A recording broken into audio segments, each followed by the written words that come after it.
Thank you for that, Carol. Um, and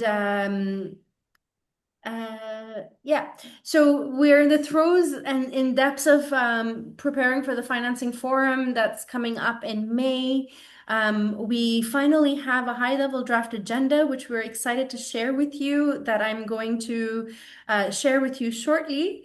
And then also invite my colleague Matthew, who's been helping us conceptualize the financing toolbox that we hope will be a valuable global public good. And we're just beginning that conversation. So we're inviting all of you to join that conversation as well. We're beginning to have weekly consultations on the different modules. If you're interested in joining those, my colleague Carol can leave the link in the chat. We really want people who have deep expertise in financing across the public and private sectors to help us with the construction of the toolbox. So if that's you, please let us know. And Carol, if you can share the sign up link for for those consultations in the chat, that would be fantastic. Okay, so to begin, because of time constraints, I'm going to first hand it over to my colleague Matthew, who will go through the first essentially module of the financing toolbox, but also we are organizing the conference in terms of key dialogue series, and I look forward to presenting that afterwards. Ideally, I would have been able to present it to you first because of logistics. We'll begin there. So just in terms of framing,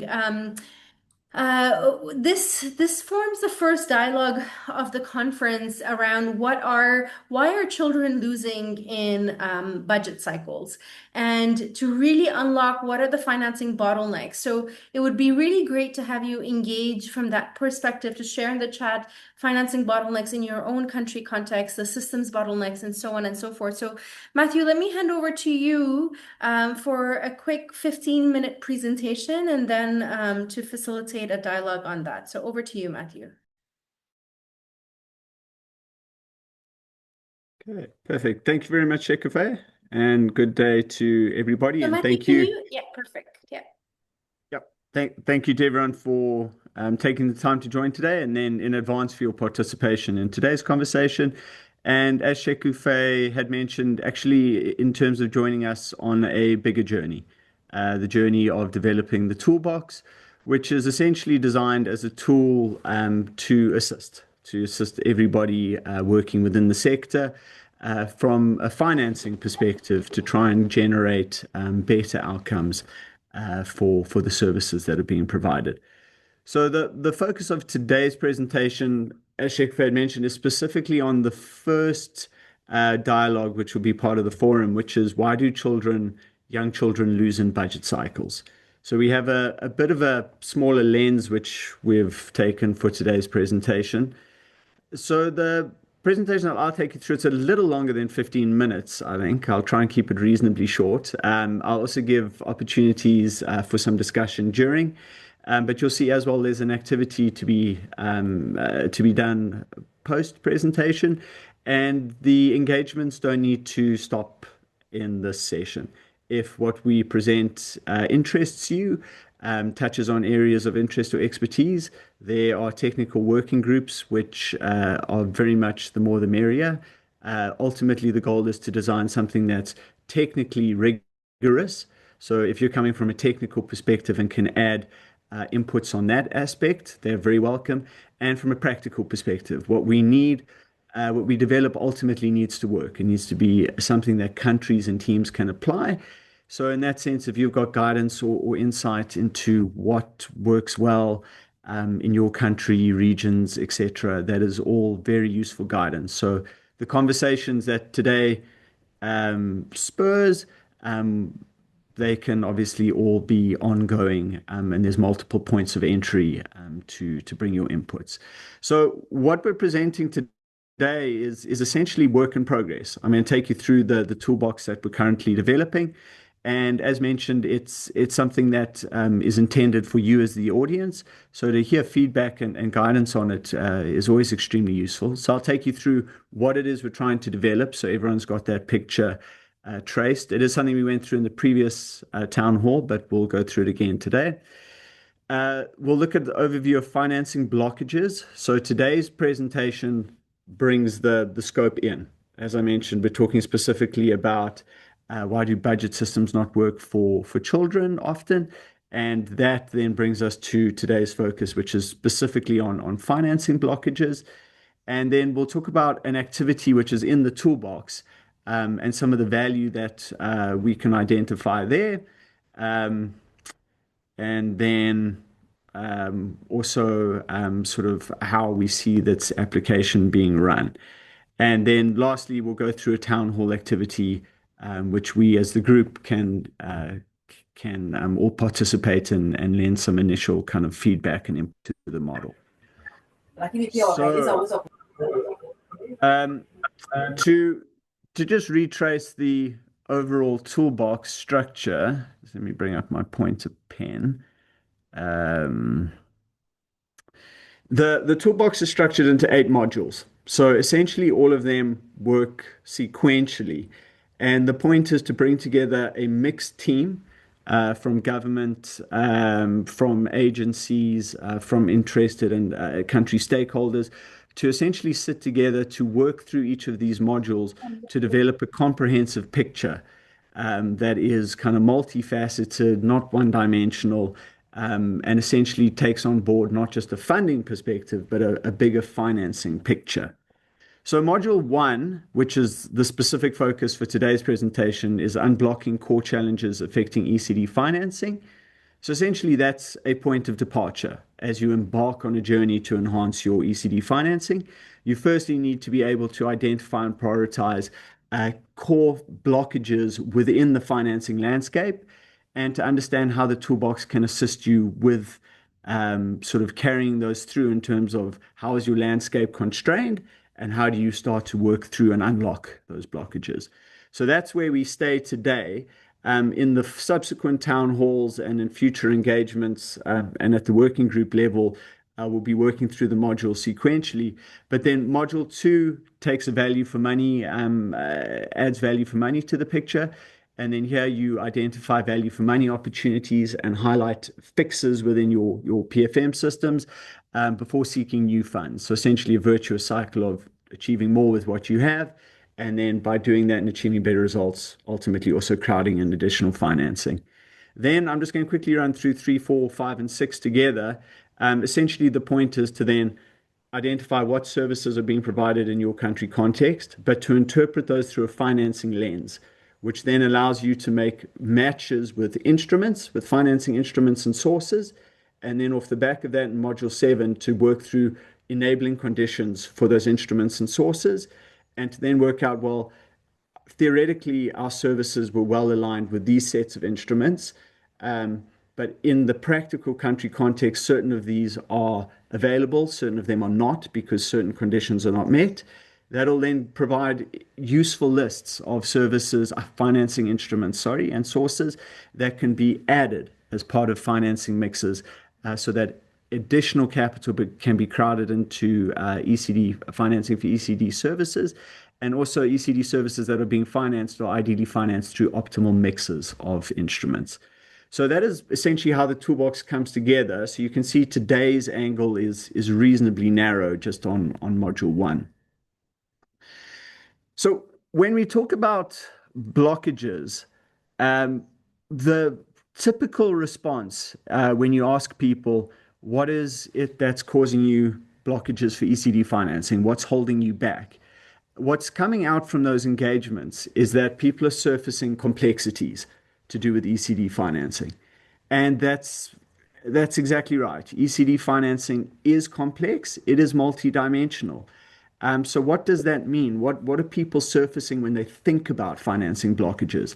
They're bringing in things like children experience an ECD service pathway over time. So financing must cover that full portfolio, not just isolated services. Complementarity of services comes into it a lot. It's difficult to finance when services all depend on each other. And if you don't finance one piece, it has knock-on effects. ECD is delivered through different platforms. So that's causing difficulties in terms of trying to direct financing effectively. Then it's the other 2 points which are typically being raised is that there's multi kind of departmental and sectoral responsibilities, which make financing complex to address and systematically address. And then also budgets sit at different levels of government. So depending on the degree of decentralization you have, you've got varying degrees of kind of subnational autonomy and authority.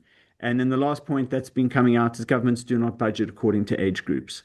So the point here is to note these because what I wanted to make clear is that a lot of these points that are being raised are very valid, but they're not fundamentally blockages to ECD financing. They're features of the system that are not going anywhere. That is how ECD looks, it's how it's characterized, it's how it will operate, and we essentially need to design for that. So I wanted to clear that up that when we move through the lists later, you won't see these points. We're trying to move the conversation beyond structural features of the system to look at blockages, and the toolbox essentially designs for this complexity, as I say, because it's not going anywhere. So we move the definition to what's on the right-hand side, where blockages are the specific constraints that stop money from flowing. So these are things, as an example, we'll get into more details, but late releases, procurement bottlenecks, weak verification, etc. It's not the fact that it's multi-sectoral, as an example. So the point of departure is typically this, that in most countries, the political commitments and will are in place. And there are the high level agreements and typically interest and an eagerness to address ECD. I'll get to it that that is not always the case. And if that is not the case, then moving directly through a very technically orientated toolbox lens is not necessarily going to help you if you haven't passed go and political will is an issue. We then obviously also direct you to advocacy tools and strategies within the toolbox, how to get that lever moving, which is obviously fundamental. But in practice, many countries do have that in place. But the financing increases we're seeing are modest. They're uneven, they're delayed, and they're certainly not, in many cases, keeping pace with costs or needs. So we sit here looking at this picture, and we're asking many questions. I'm not going to go through all of them just because of time, but essentially, we're all asking many questions. What is happening? Why are we not seeing the financing coming? We are eager, we are keen. Some finance services are financed, others aren't. Which instruments work? And we're faced with this picture, and the frustration is really intent. It's actually about converting those commitments into verifiable financing along the full service chain. So this picture on the right kind of is reorientating us towards kind of a budget process picture, which I'll get to now. But the political commitment in many cases is there. The budget ceiling is the reality that although it's a constraint, it's the real constraints that we're working within. And then in many cases, what's going wrong, which is where we want to try and identify and interject, is actually in the appropriation, cash release payment, proof audit elements within the budget cycle. And ultimately, the budget cycle is the reality within which the ECD sectors must all operate to access financing, any versions of it from public through private. Um, so the budget cycle.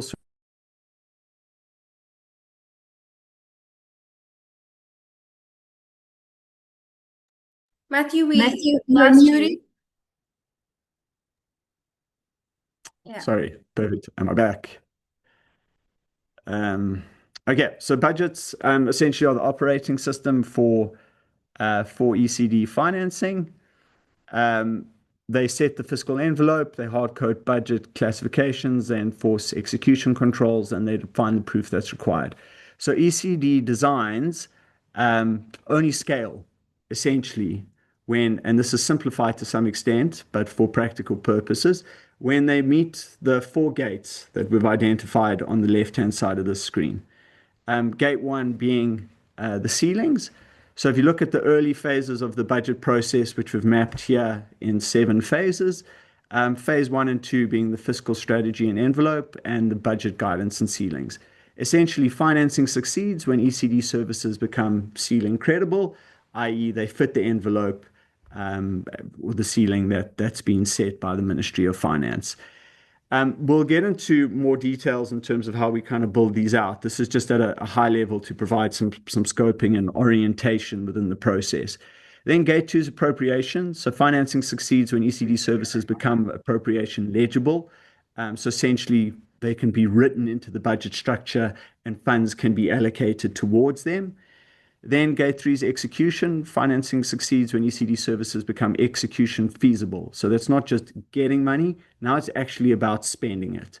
And you can see we've taken a broad view here that we're not just talking kind of narrowly when we talk about financing about what is the source of the financing, where's it mobilized from. We interpret financing as it's only sustainable financing if it's money that's been raised, can be allocated, can be spent, and then in this last step, which is gate 4, can be assured. If it can't be verified, it can't be protected as a core budget, and then it obviously also in terms of making marginal increases becomes difficult if the results and verification are missing. So to talk you through the activities so that you can understand what it is we're trying to develop through the toolbox, so you can get a feel for it. And then obviously you can also start to feedback some guidance in terms of interest in it and its appropriateness and any kind of adjustments which would make sense for you to see. Essentially, what we work through in the toolbox is we build in module 1 all of the kind of the architecture to be able to work through this activity, which is you essentially start with a list of enabling conditions which we set, which we preset, which we'll work through now, which provides a core set of common variables that affect ECD financing.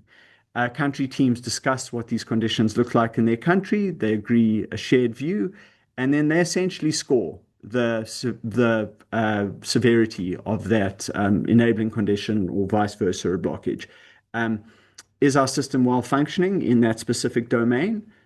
Score it sort of a 1 through a 5, 1 being well functioning, 5 being extreme severity. And within that, we provide some predefined definitions to guide the process. Countries then also, to ensure that it's not a guessing exercise, and we've got some insight into the degree of certainty as we build up a situation analysis in the blockages or enabling condition space, countries can add confidence ratings. So is their input or the scores that they've put in based on assumptions and hearsay, or is it based on verifiable documents, budget documents that you can provide references to, consultation reports, etc.? And then that gives a good indication as to our confidence in the situation analysis that we build out and where further investigation is required to kind of build a truer and more accurate picture. And then the last point is that we also review the outputs that get generated and we map those in what we believe are useful ways to provide teams with helpful information that they can try and take forward. And this is obviously where, as part of the consultation process, to hear thoughts on those outputs is very helpful.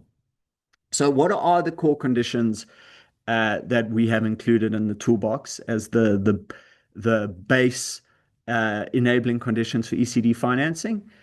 As mentioned, we've broken them down by those ceiling steps. So it's working through all of the gates, sorry. We've broken them down according to all of the gates so that along that chain where you're seeing breakages happening, which are negatively affecting financing for ECD services, we're capturing key elements within it. And these are typically the common areas that go wrong. Now, to sort of stress the point at the top, this is a standard checklist based on generic information and the most common factors. That does not mean it's comprehensive and will apply to every country like for like. So it's to make sure that we don't have too many variables that it's not applicable, but not that we're missing key ones that are actually reasonably common in terms of country contexts. So we've got, and I'm just going to read through them very quickly, an endorsed service package, a fundable package, clear mandates and coordination, and credible unit costs, all falling under the gate one or design elements of the enabling condition environment. We then move to gate two, which is on the appropriation or the budgeting side. And this is where you've got visible ECD spend, multi-year budgeting, fiscal space and stability, budget protection, and aligned external finance. You then can split gate three, which is execution, into two parts. You can do the payments, which is predictable releases, simple fund flows, payment timetables, and payment channels. And then you can move to providers. So provider registry, provider contract, and local implementation capacity. And then the last sort of basket of enabling conditions is around assurance. And here we have payment service checks, input and supplies, QA and supervision, and data verification and equity. So I hope as part of that, everyone kind of read the definition for for the ones that specifically interest them. So we have to move on from that. But that, as an overview, is the key conditions that we've included. What we're very cognizant of, though, is that there are many, many more variables as part of this enabling condition environment. And there are some that are critical, sort of political commitment for ECD. As I mentioned at the very start, that is fundamental to kind of financing for ECD services. However, the toolbox has a very specific focus and objective in mind. The toolbox objective is to bring together a cohort of sort of representatives from ministries within the country and a wider set of stakeholders to essentially work through their situation and identify variables that they can work on using the toolbox to advance ECD financing. So there are a lot of variables listed here which are critical, which we don't want to take our eyes off of, but the toolbox doesn't necessarily provide the fixes for. These are political, institutional, social processes that are operating at a higher level so that we help you map them and be aware of them, but we don't then solve specifically through the toolbox. So here we've got political commitment for ECD, protection from political influence, leadership stability, staffing continuity, willingness to collaborate, government partner trust, sustainability planning for pilots, workforce pipeline, social norms affecting uptake, public understanding of ECD, data privacy and safeguarding, and grievance and complaint mechanisms. So again, the point being that if any of these variables should shift to the core list, or if any of the variables from the core list should shift down, that's kind of the areas that we're working out and through the country consultations. But that's to give you an indication that things that you might not see in this core list are there most likely because it's not something that the toolbox can directly help you to change. So once you do the activity of scoring each of these 20 major variables, what you then end up with is these bubble charts, which the toolbox generates automatically for you. So each country will have a unique perspective as to what is their enabling condition context. And that unique perspective tells you a lot of really helpful and useful points, which we want you to be able to extract from the toolbox. If you look at the axes, the first is that we map the blockages according to importance to scale and efficiency for ECD financing. So the higher you move up this y-axis, the more influence a variable will actually have in terms of trying to help unlock financing. So as you can see for country B, fiscal space and stability is obviously the highest, being one of the major elements that would unlock a large volume of financing if corrected. And then the other axis, the x-axis, is ease to shift. So we ideally want to provide practical insight, not just a landscape analysis, but a insightful landscape analysis that gives an indication as to where do you enter into your problem kind of identification tree. And then what the ease to shift does is it gives you an indication as to how easy it is to actually make a change on certain variables. So you can approach it from the combination of we want to unlock the biggest challenges which have the biggest impact on our ECD financing space.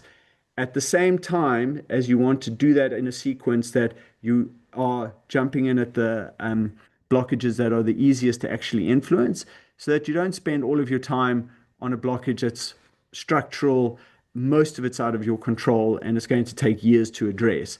That, as an example, and this is where the square brackets come in as we do the mapping in the toolbox. Country A should start with data verification and equity.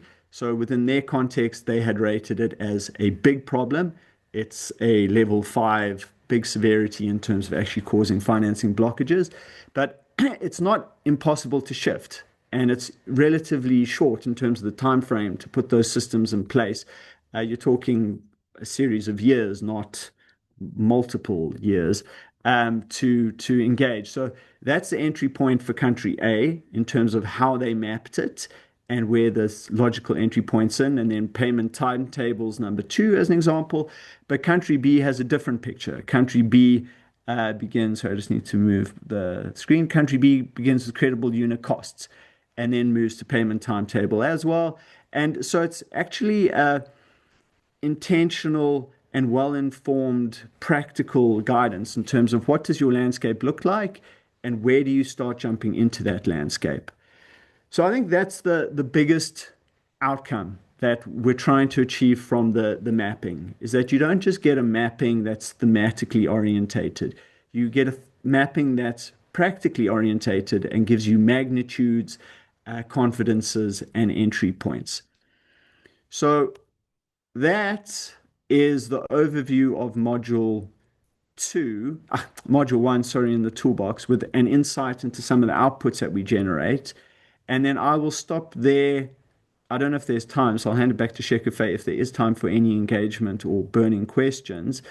And then there's a town hall activity that we've set up, which I'll let everybody start reading about and maybe logging on for, and then I'll explain it to you in more detail. So maybe everyone can start logging on while we take a few burning questions. So from my side for now, thank you very much for everyone's time, and I Thanks. look forward to the discussion. Thanks, Matthew. Yes, of course, we have to open up the floor for questions. So let's begin with that. So, opening up the floor for reactions, reflections, country reflections, and so on. So please, if you can raise your hand, and then we'll invite you to share before we go into the activity. But it would be really great to get country reactions, especially to the bottleneck lists and so on, Matthew. So it's really critical. So I see a lot of applauses, which is wonderful, but it would be really great to hear from you, because these financing town halls are meant to be spaces for us to think together, bring in, country perspectives, and so on. So it's not a one-sided presentation. It's definitely a conversation. None of that is fully set in stone. So that's why we're consulting. We really, really care about everyone's experiences being included. So we'll take maybe 3, 4 comments. And if you can just introduce yourself, tell us what organization where you're calling in from, and keep your questions sharp so that we can, or comment sharp so that we can make sure we have space and time for everyone else as well. So we'll begin with Ruby, Farida, and then Michael and Eve. We'll go in that order. Go Thank you. ahead, Ruby. Thank you so much. My name's Ruby. I'm here from Think Equal. We're an early years social and emotional learning charity working in about 40 countries currently. So lots of the challenges that you mentioned are things we interact with from sort of the NGO side. And I was really interested in the list you shared, Matthew, of enabling conditions that won't be kind of resolved or supported through the toolbox.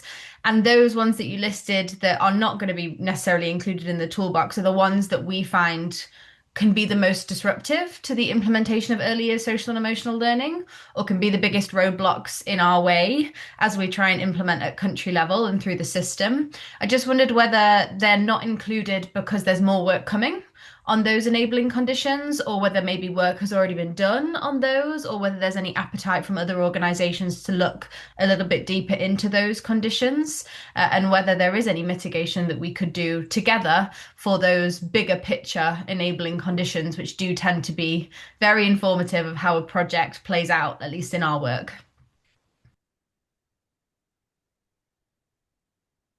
Thanks, Ruby. That's great. And Ruby, I'd be interested if in the chat you can maybe pick out sub that you think are a big influence. It'd be nice to get that example case study in the chat. That would be really helpful. Farida? Thank you. Thank you, everyone, for a very great presentation. So a quick ask, Frida, as can you we introduce all, yourself before you go into your comment, please? okay. My name is Farida Katunzi, and I'm from Ifakara in Tanzania. So my question will be, as for now, we don't really have like a common definition of like what is early childhood development. So when we're doing all this extraction and we're working through our budgets, what exactly should we say? Like this is ECD or this is not, because it's different in across each country. As in for our case, Tanzania, we really like to blend it with nurturing care components, some of the services and intervention that have been recommended there. So is that the right direction? And if no, and then what would be the common definition of the ECD? Thank you. Thanks, Farida. Excellent question. Eve, and then, oh, Michael, have you disappeared? But go ahead, Eve. Thank you, Shekufe. My question concerns what enabling conditions under the question of demand. It talks about social norms affecting uptake, community attitudes and stigma do prevent parents and caregivers from taking advantage of programs offered. And I wondered how we can address that question. I'm a one-issue candidate, parenting education, because parents, unfortunately, can undo so much of the good work that early childhood programs do. Thank you. Excellent question. Great. Matthew, if you want to briefly take some of those questions. Okay, perfect. Thank you very much for the initial engagement. I'm going to say the initial engagement because I hope this is the start from those three participants and also from the wider group, because that's the point of the toolbox, is to ensure that what you want to see from it comes from it, and what we're designing is practical and helps. So the bigger picture stuff is a very interesting one, and it's a complex one that I think fits more into the usual design of many of the other toolboxes that you've seen or toolkits that you've seen, where they provide links or references. So the point being is that the toolbox itself is designed to work through most of the conditions, well, not most of, it's designed to work through these conditions, essentially. So if you're experiencing blockages or challenges in these spaces, it acknowledges those and then provides kind of reform guidance and how it affects financing outcomes. Now, the points being raised are absolutely clear and very, very well noted that these factors, they're not sitting in this additional box because they are not important to ECD financing. They are absolutely critical to ECD financing in terms of the fact that if you've got all of these points, like they in some way negatively impact financing, and therefore we do not want to overlook them. We want to note them, that within the system of the 40 countries that Ruby's working in, or in the context that Eve's talking about, that the social norms and the staffing continuity and some of the other points are all being noted because they are contextually extremely valid. What the toolbox is currently thinking in terms of the advice here is to refer on to then documents which do the specific fixes, so that you're aware that these things are relevant in the context that we're working in, they are playing out, and then where there is a specific document that addresses this in detail, to be able to refer onwards. Now, where this becomes quite important, and I think as a community we need to think about this, that if we don't have good documents that then help us think through what does social norms affecting uptake look like, how does it play out, what are the complexities, how does it tie into bigger picture stuff, and how do we solve it?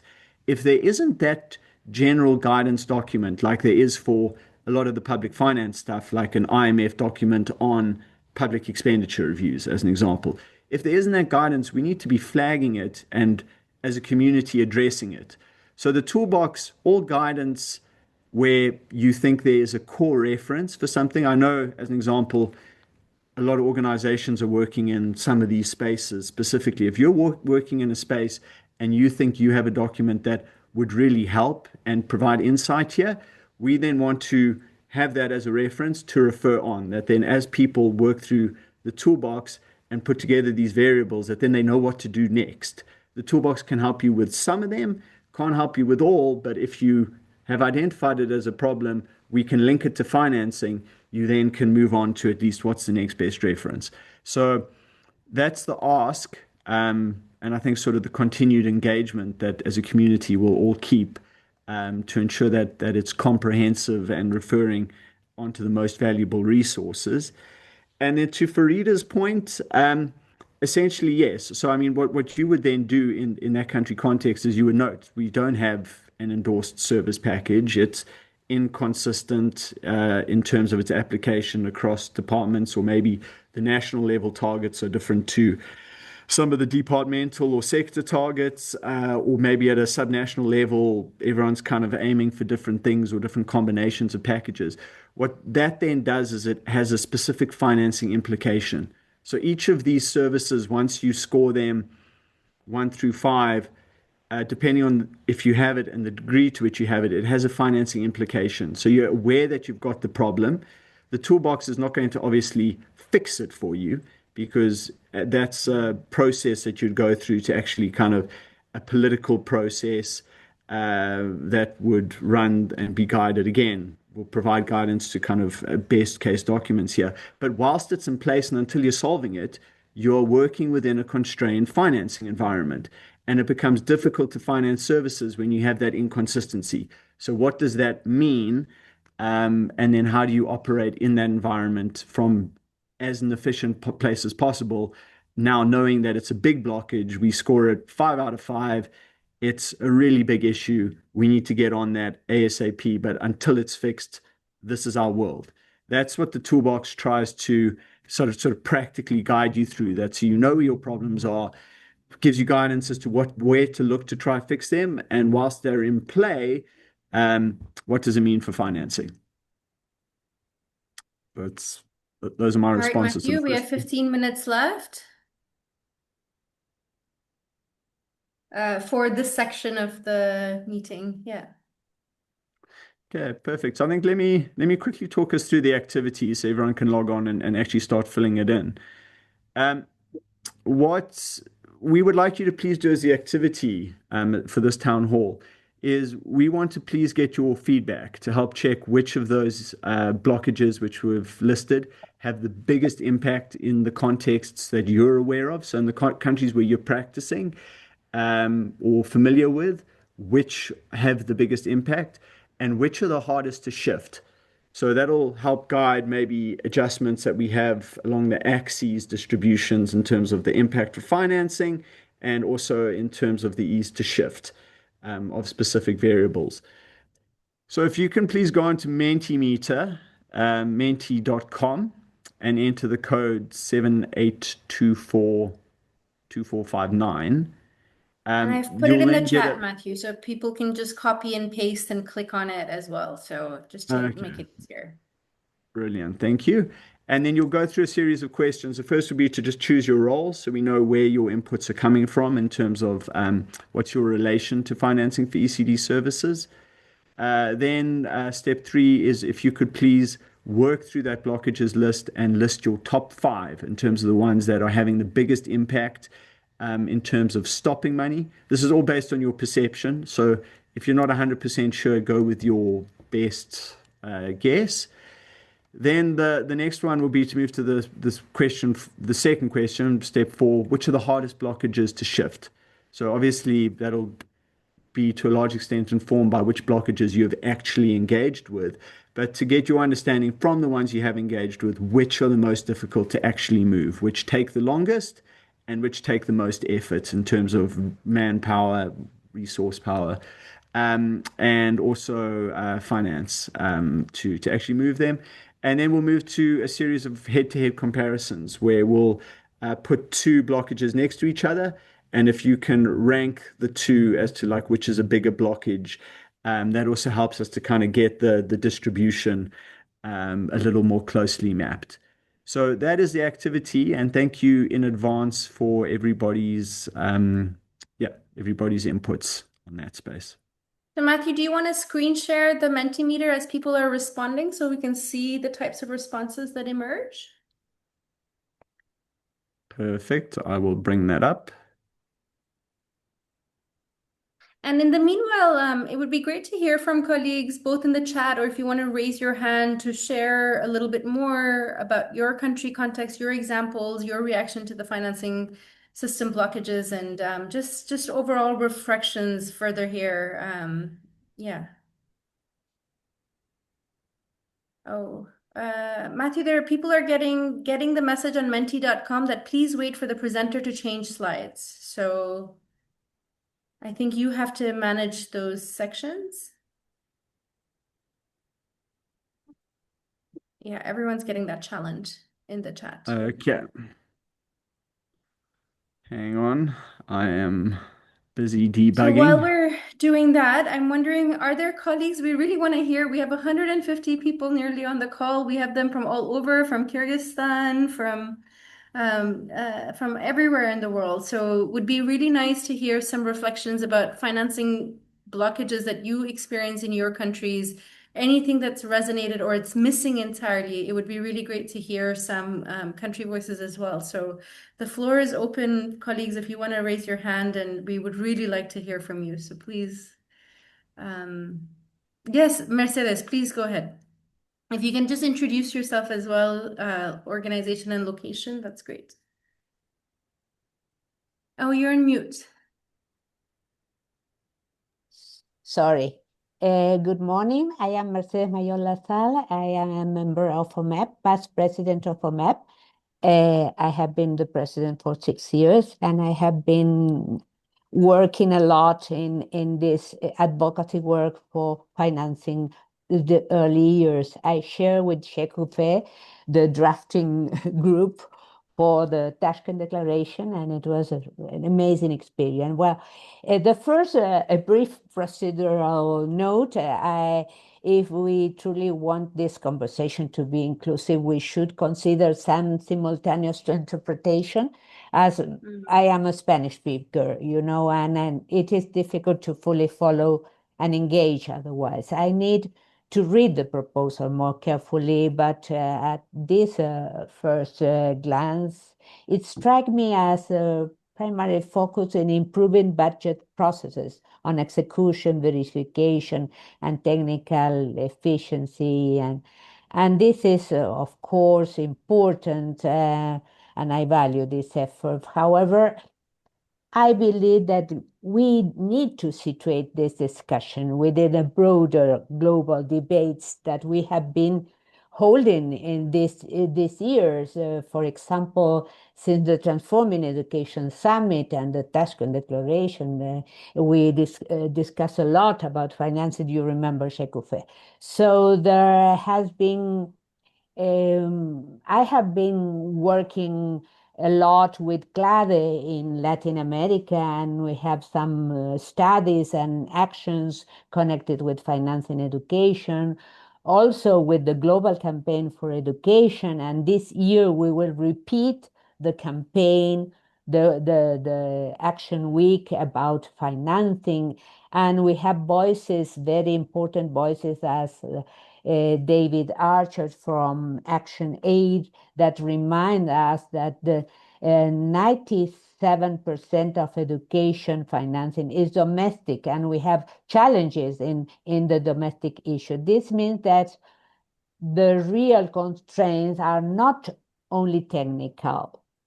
They are political, structural issues, and Absolutely. in the fiscal space. And we need to also to think about the global tax injustice, the tax systems, the wage bill ceilings, these other problems that are political problems mainly, I think. So this is my reflection, but I need to work more on this, and thank you for all the contributions. Thank you. Thank you so much. Thank you so much, Mercedes, for your really important questions. So while the team is working on that Mentimeter, I think, Mercedes, your comments provide a really lovely transition. And also, again, colleagues, the whole ECDAN team, they're on tour. They're also members of the working group that are on. So please, everyone, please feel free to jump in and add. This is a really great transition to share with you the current thinking of the working group on the high level agenda format. So what I'm going to do is I'm going to put another Mentimeter in the chat for you because we love Mentimeters. So while I put that in the chat, what would be really great is if everyone clicked on that link. I hope actually, let me just quickly click on that link. Not just so that I make sure the same issue that's arriving with the other Mentimeter doesn't happen on this one. I just want to make sure that okay. Just one quick second. I think it's okay. All right. So what I'm going to do is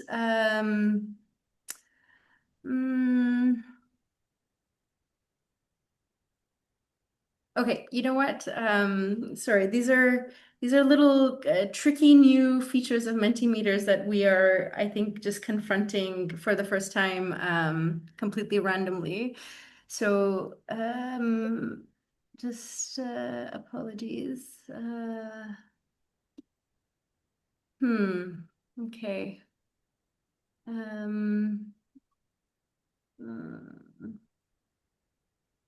Okay, let's leave that for now.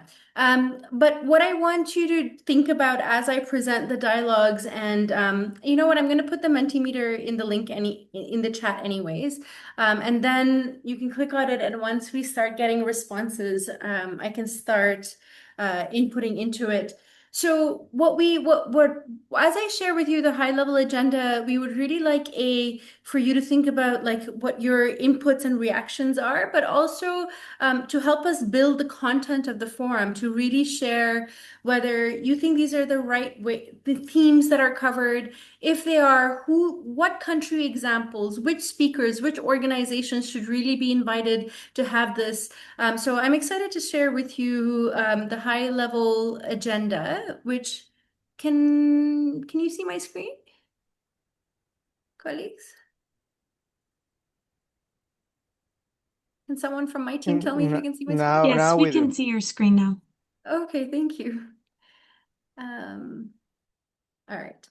So really excited to show you what the high level agenda is. As a reminder, the forum is happening on May 6th to the 8th in Kigali, Rwanda. There's a expression of interest form on the website, which someone from my team can put, and also the forum website link in the chat as well. It's co-hosted by the Government of Rwanda, ECDAN, the Africa Early Childhood Network, UNESCO, UNICEF, and the World Health Organization. It's, of course, in support of the Act for Early Years campaign, which is leading towards the pledging summit that will happen in 2027. The first 2 days of the forum are closed due to just limited seating, but the agenda of the forum and the process of the forum is not closed, and that's why we are having these global town halls, is because we really want it to be a consultative process. It is a global forum, and we hope for it to be sort of like a think tank approach to it, where we want to bring together the best minds on financing across the public-private spectrum over a period of 2 days to really think about, some of the things that Mercedes mentions, others have mentioned, around what do we need to do, which is the main framing question of the forum, which is how do we establish sustainable financing ecosystems for all young children. So the forum intends to examine the structural, fiscal, and macroeconomic determinants of early childhood financing, and what are the reforms that are needed to expand, protect, and sustain investments across country contexts. So it's not just about how do we increase funding for early childhood, but also how do we increase financing sustainably and equitably for early childhood. So what we want to do is shift from fragmented funding models and and a funding-based approach to early childhood, to thinking about long-term financing systems that align with national development goals and fiscal strategies. So the first part of the forum is intended to be about framing some of these key issues, looking at the changing global financing landscape. As we all know, as we have all experienced over the last few years, the global financing landscape has changed substantially. We've had fiscal constraints, consolidation, elevated debt burdens, rising cost of capital, competitions from other emerging global priorities like climate or militarization, humanitarian responses, and so on. The way aid flows have been shifting, the shifting roles of development finance institutions, how private finance is working. It's so exciting to see Luis here from CAF and some of the work that they are doing. So we're starting to see a big shift in that. So we want to we want to explore the macro context within which we are all operating. We want to look at what is the gap, what is the opportunity, looking at the return on investment, what is the financing gap, what is the financing opportunity, what is the scale of the challenge that we're talking about, and looking at then what are we actually financing when we're talking about financing early childhood. And of course, that is different in every country, but to have a snapshot over that. So that frames the beginning of the forum. And we've organized the forum.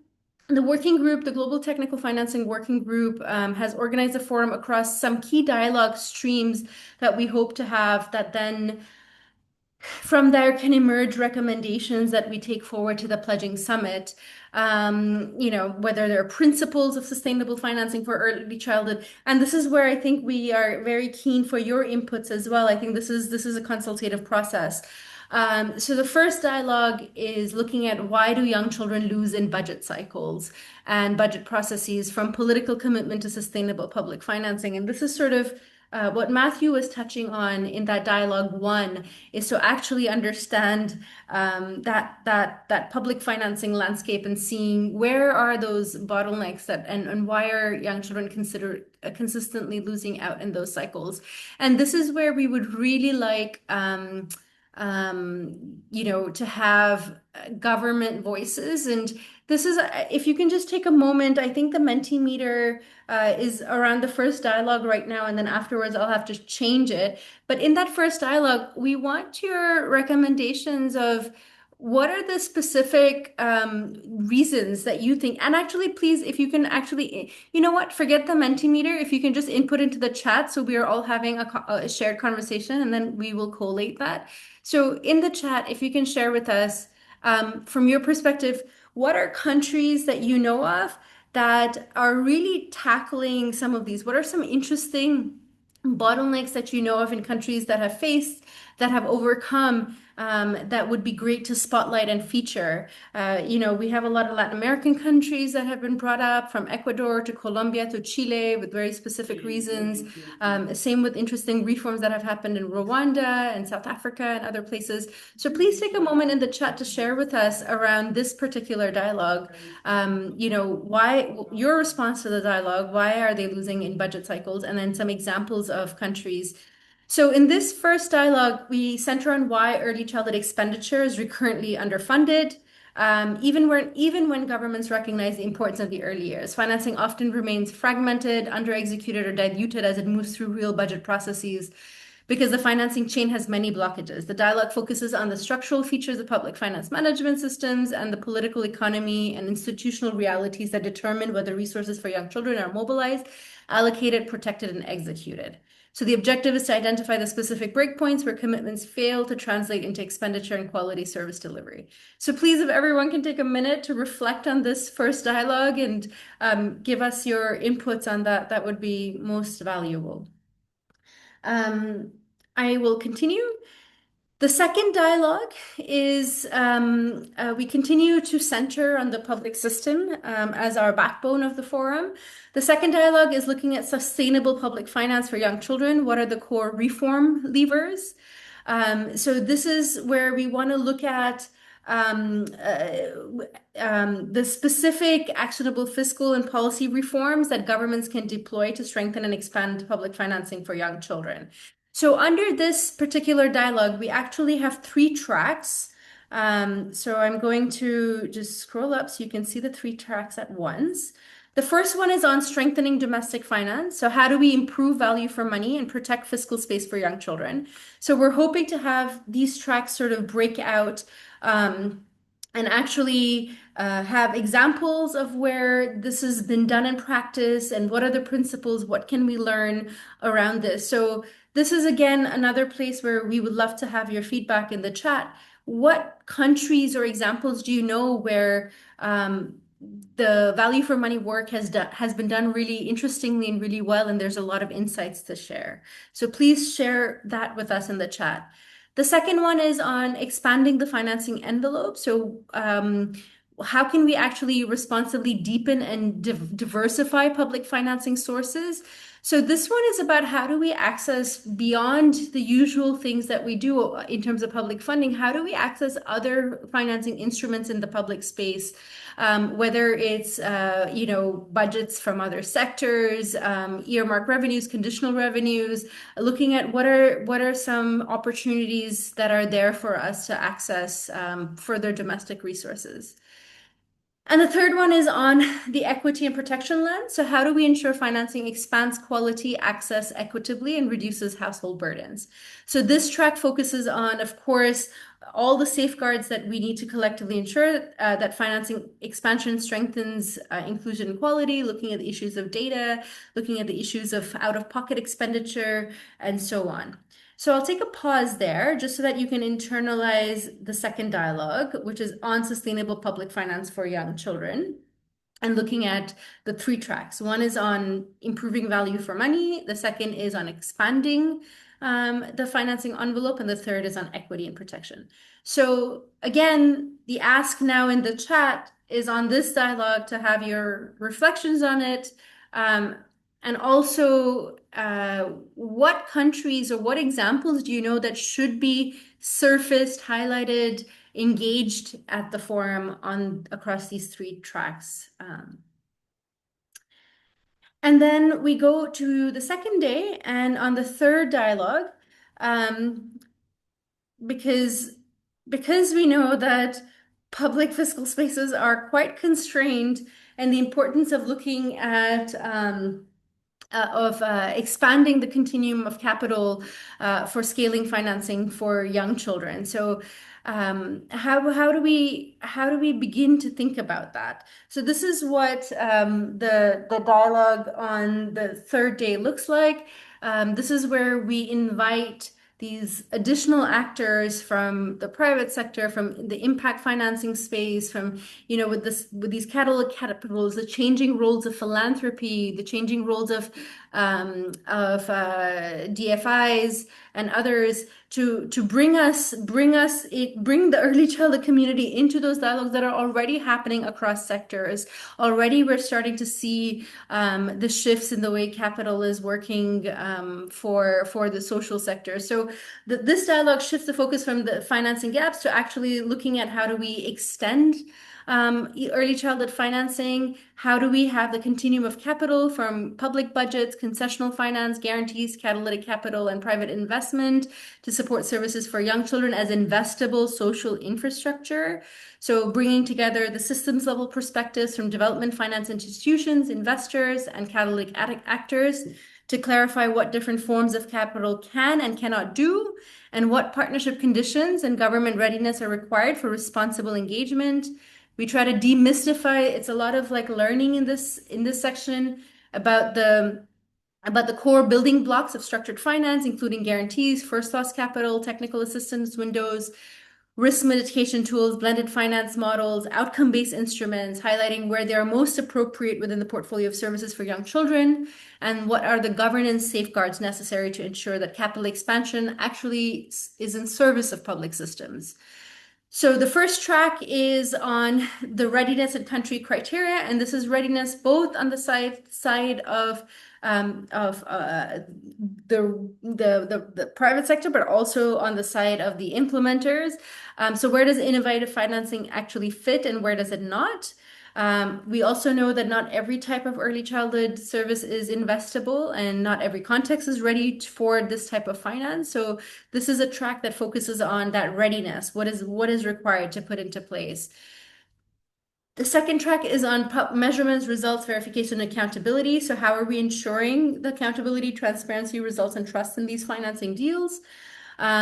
So kind of unpacking that whole universe that's required. And the third one is on system integration and long-term sustainability. So how do financing pilots land inside public systems rather than stay standalone? So again, always ensuring that we are in service of the public systems. And finally, the fourth dialogue from, oh God. I just realized something's on the gas and it's burning. I can smell it, but I'll get to that in a second. The fourth dialogue from dialogue to deployment, which is short, medium, and long-term roadmap to increase and improve financing for young. This is the closing, the action, and where we want to go ahead. So I'm gonna pause here. I'm going to hand over Elizabeth, or if one of my colleagues can just share the dialogue while I go turn off my stove before my house burns down, and I'll be right back. But if someone, please, if someone can take over chairing the conversation on inputs on the dialogues, and I'll be right back in 1 minute. Apologies, colleagues. Okay.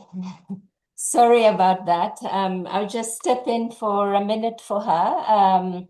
I think the questions for you, are these the right dialogues we should be having? What is it we're missing that would help us unblock and expand and protect and sustain financing? And when we talk about financing, obviously it's broader than just funding from the public sector.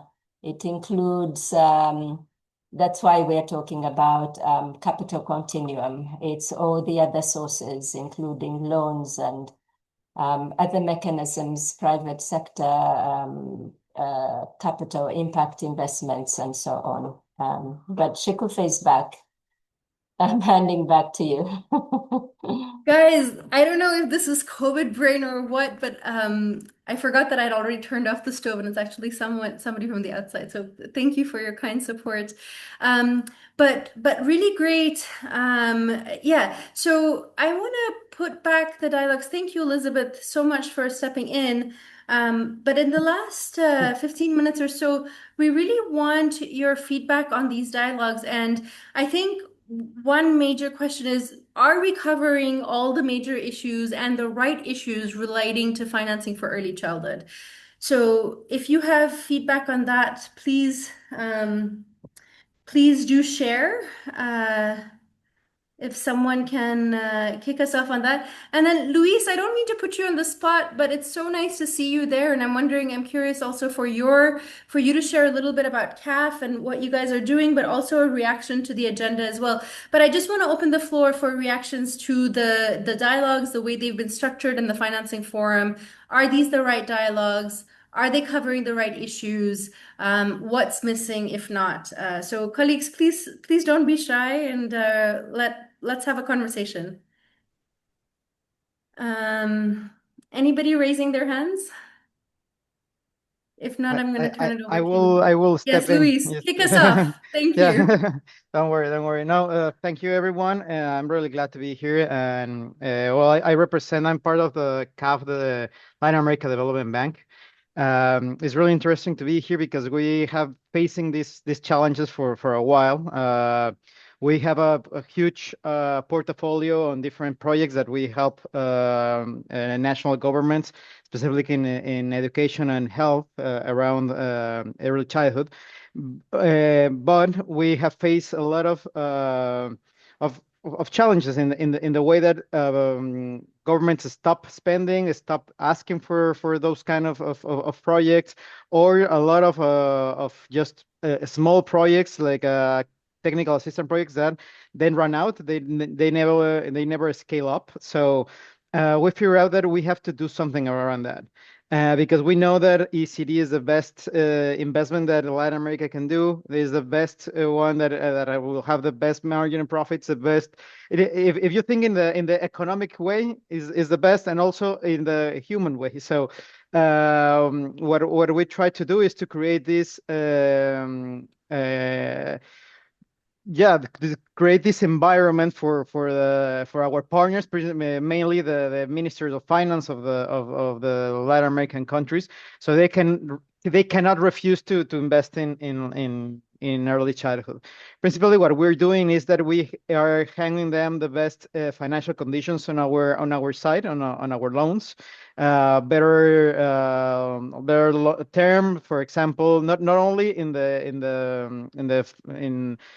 the yeah in what is the investment rate, but also in the time frames, also with more technical assistance, also with the help of UNICEF, with the help of other partners that we're hanging on. So we're creating a lot of and giving them a lot of different financial tools, so they can leverage their investments. For example, bonds, for example, funds that we are helping. So the idea is to create all this environment, so they when they face these budget decisions, if between the road or the next bridge over there, or the schools or the health, they will choose us because is even easier and financially incentive. The financial incentive is there. So that's what we're trying to do, and our main goal is to have to invest 5 billion in 5 years for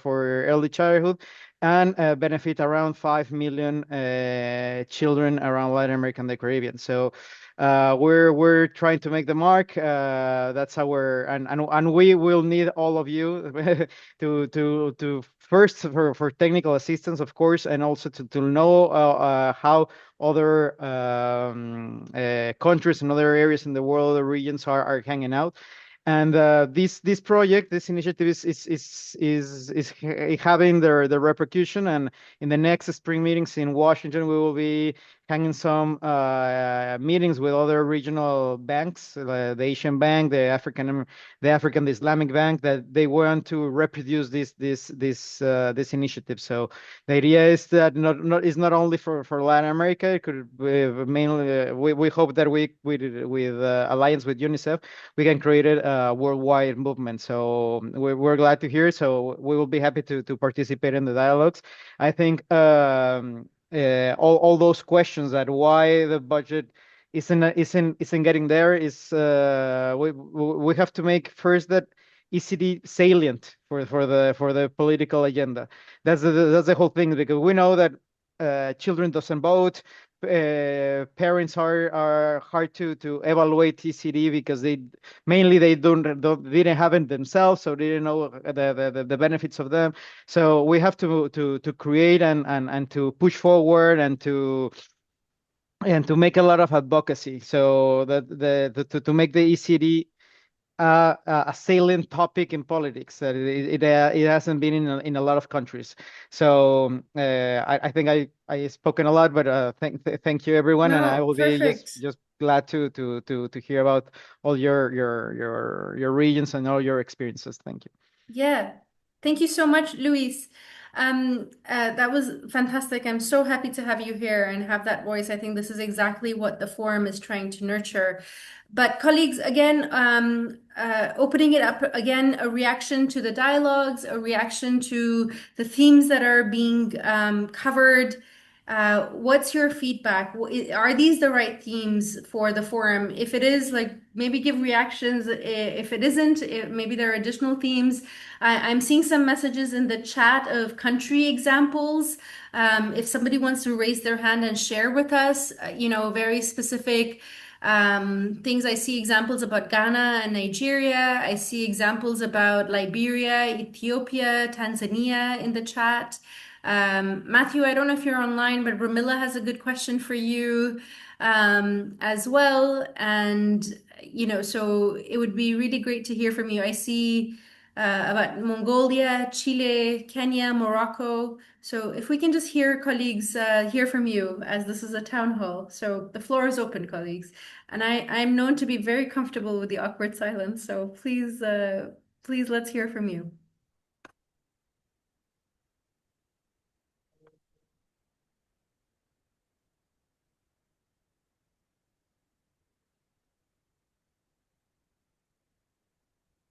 Yeah, thanks, Farida. Well noted. I think that's been a strong, resounding message we're getting today.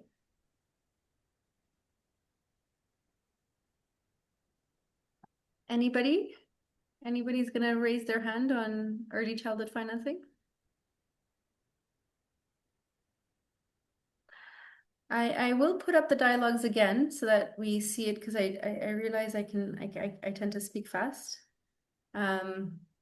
So just going by again on the four dialogues. Why do children lose in budget cycles? Looking at the financing bottlenecks. The second one is on sustainable public finance for young children. What are the reform levers we need to be looking at? How do we improve value for money in track 1? How do we expand the financing envelope in track 2? Track 3 is on the equity and protection lens.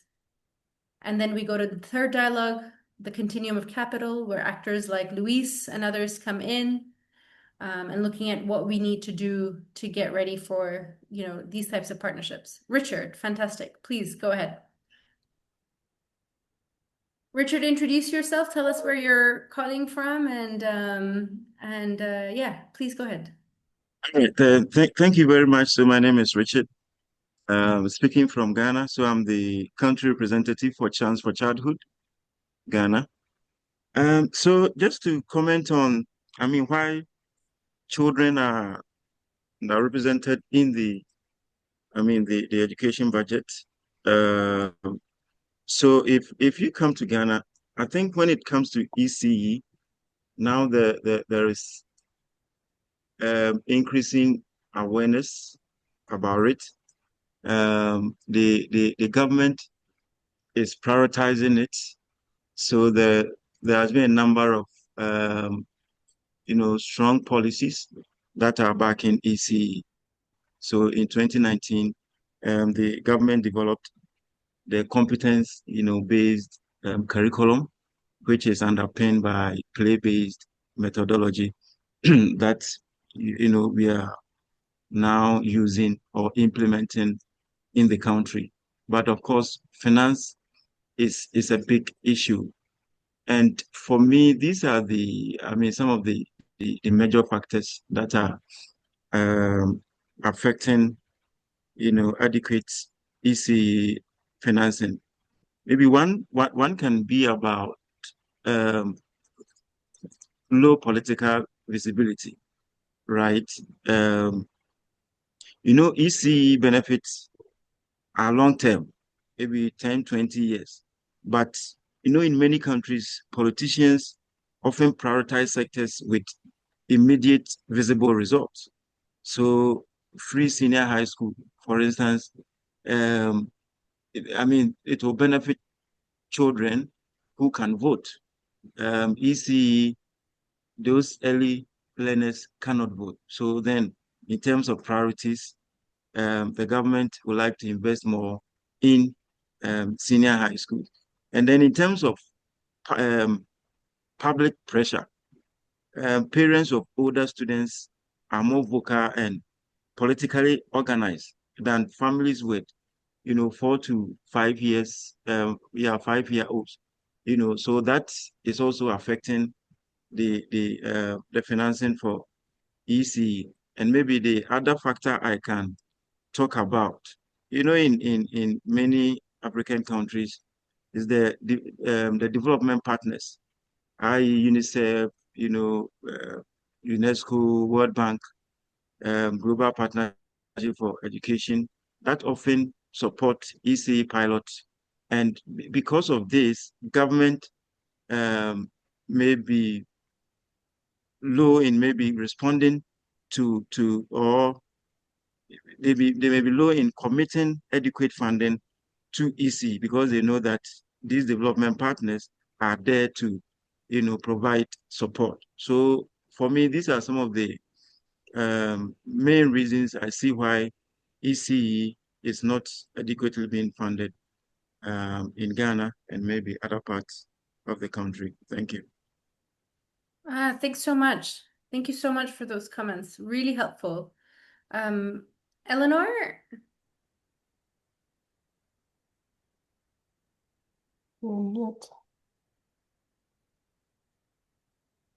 Eleanor, you're in mute. Yes, I know. It's so embarrassing that I still sometimes forget to unmute myself. I'm so sorry. Eleanor Sykes from Lively Minds. And I actually really echo much of what Richard just said, because many of those points were points that I would have made too. And we do work in Ghana. And I think he's right in that the Ghana education system has made some really great ECD strides. But just to build on a couple of things that Richard said that I think do get in the way is ECD requires a really long-term lens, I think. You can see enormous progress. I taught early years, by the way, for 20 years. So you can see enormous progress really quickly with an early years child, but then it slows down a little bit. I mean, that's what happens, right? And sometimes people talk about fade out and things, which just enrages me, because the effects of ECD can very clearly be seen when they're 15, when they're 20, in terms of all those social emotional regulation skills.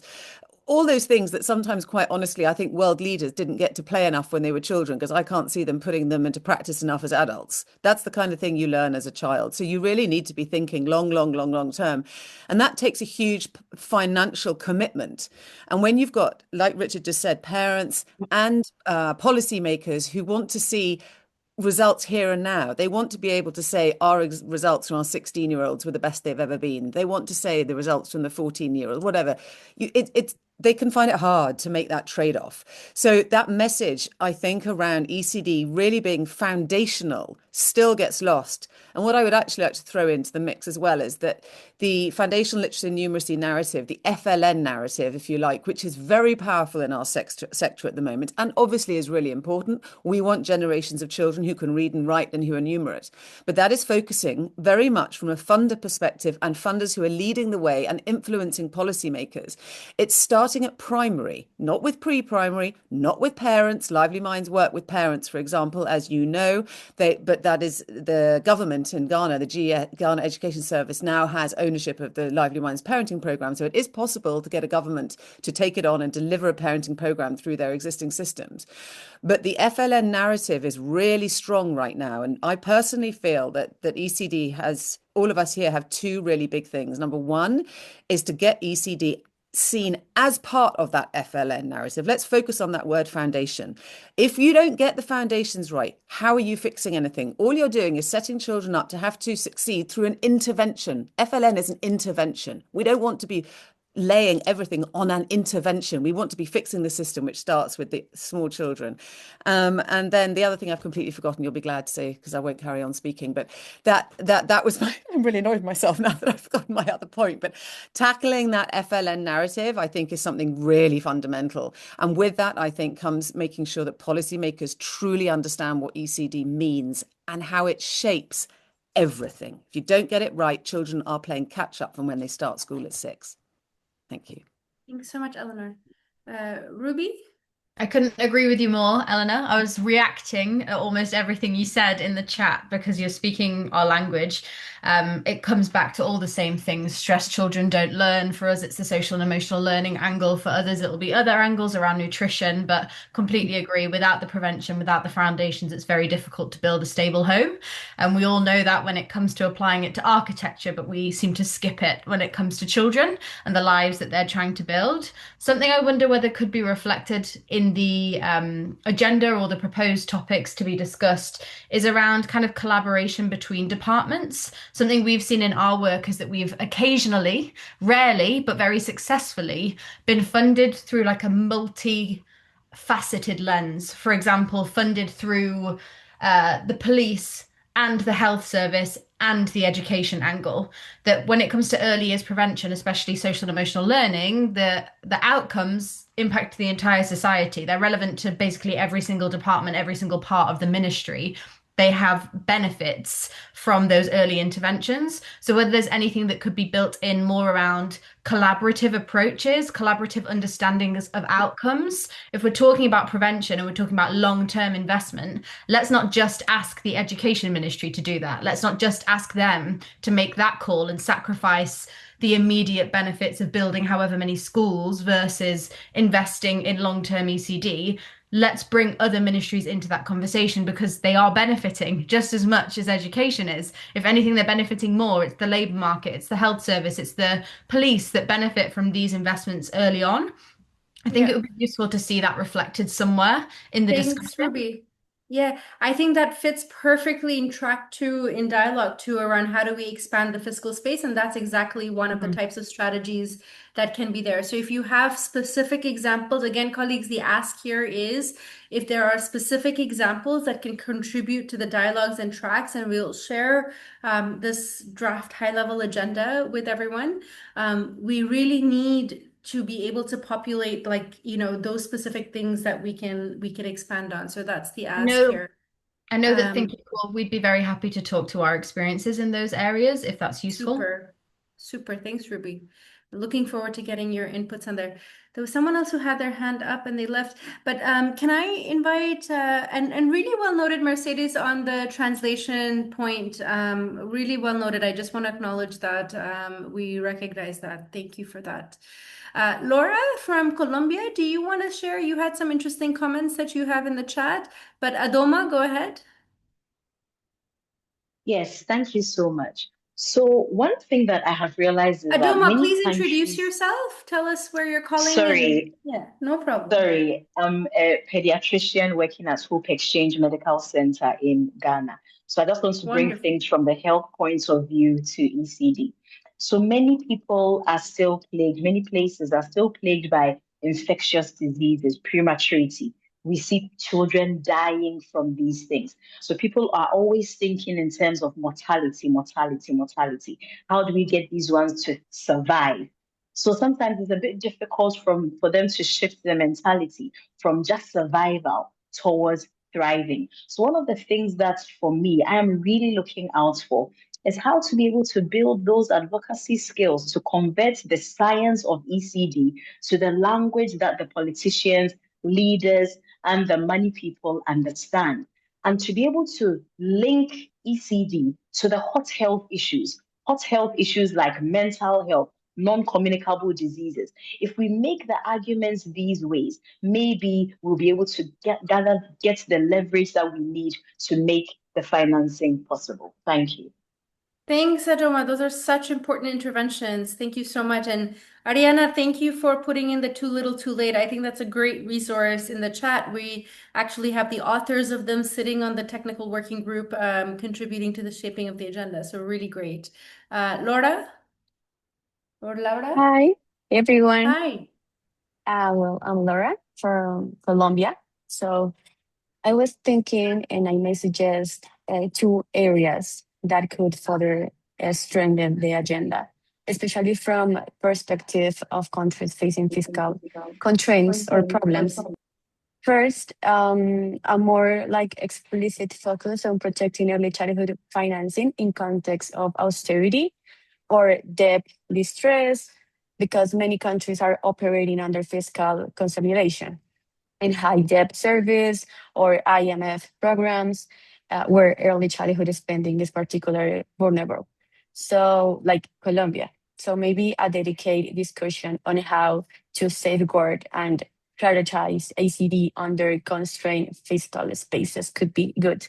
And second, the role of citizen engagement and public accountability could be made more visible, because sustainable financing is not only a technical or institutional challenge, but also a political one. So exploring how transparency, social demand, and civic monitoring can help protect and prioritize early childhood budgets across like electoral cycles or like every cycle in the country.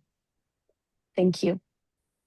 No, those are such excellent, such critical comments, Laura. And please, if you could share examples with us where that where there are some hope or positive examples, but definitely those issues we will be highlighting as the challenges to overcome. But we also want to be solution oriented as well. Really great. And in the last 2 minutes, if there are no further comments, I don't know if anybody from the team or from the working group wants to comment, but this has been a really rich session, rich town hall. Thank you so much for all the great inputs. Please, we will share the draft agenda via email to everyone that's registered so that you can reflect on it. And please do send us inputs as well. So that would be really, really great. So thank you again, everyone.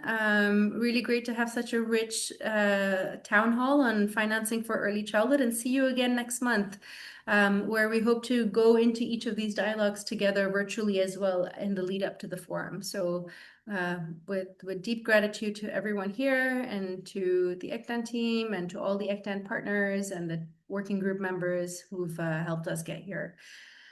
So thanks, everyone. Wishing you a wonderful day, morning, afternoon, evening, night, wherever you are. And be safe and happy, and see you in a month. Thanks, everyone. Thank you.